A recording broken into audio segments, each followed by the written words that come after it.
Hello and welcome to this new lesson. Today we will talk about the contents that you need to have or the contents of this course so that you can get a clue of what's coming next.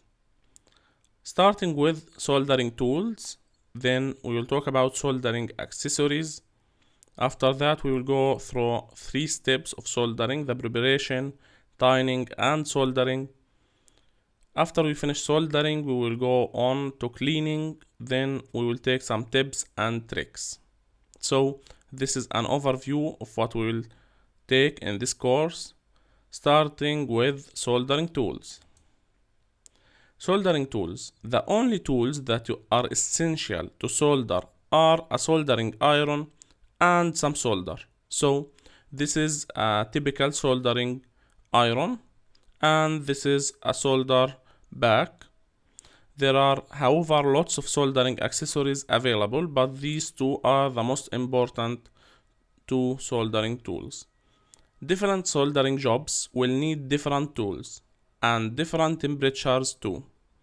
For circuit board work you will need a finer tip, a lower temperature and finer grade solder.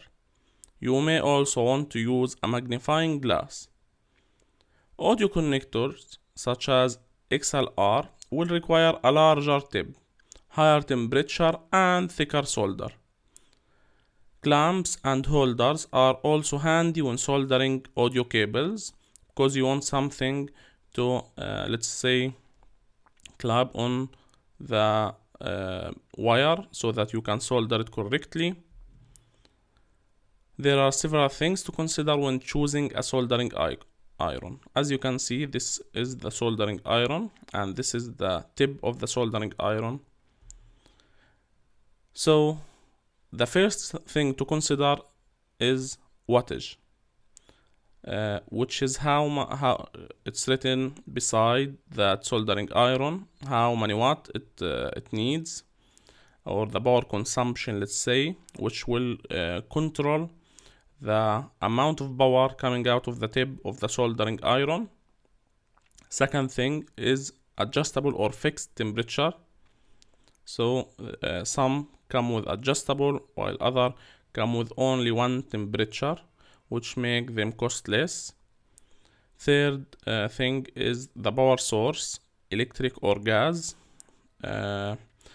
I know that most of you only saw the electric one, but there is also a gas one which doesn't need electricity, and it's helpful because it's portable.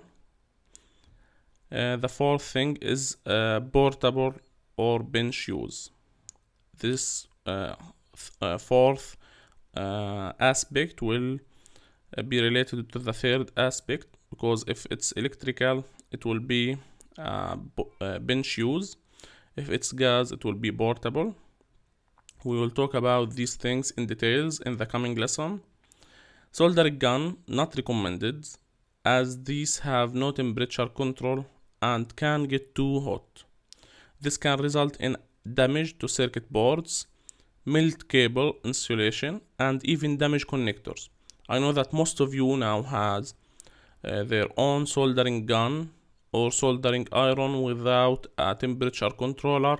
This is bad for soldering, so stop using it and try to get a new one with a temperature controller so that you won't damage your boards or melt your cables. You might even wonder why I'm not soldering things right. This is one of the answers: the temperature of the soldering iron.